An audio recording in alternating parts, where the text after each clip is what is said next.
En total se anotaron 7 goles en esta fecha. El viernes, Tacuarí perdió de local ante Rubio Ñu por 2-0. Luis Closa, en el minuto 29, ponía el 1-0. Pablo Velázquez se encargaba del segundo tanto definitivo a 5 minutos del final. Tacuarí 0, Rubio Ñu 2. En la terraza del país, el 2 de mayo consiguió su tercera victoria consecutiva al derrotar a Sportivo Luqueño por 1-0 con tanto de Carlos Ortiz en el minuto 26 de la etapa final. 2 de mayo 1, Sportivo Luqueño 0. El sábado, en Villa Elisa, Sol de América cayó ante el 3 por 1-0. Acción individual de Rafael Macanaki dos Santos, que metía al centro y de cabeza el argentino José de Filippi anotaba el tanto de la victoria de los bichos rojos a los 46 minutos de la etapa final. A raíz de esta derrota, el técnico de Sol de América presentó renuncia. Sol de América 0, 3 de febrero 1.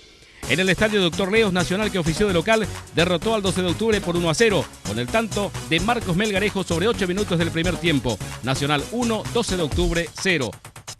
En Dos Bocas, Guaraní le ganó a Libertad y cortó una racha de 3 partidos sin triunfos ni goles y de paso le dejó sin invicto al Gumarelo.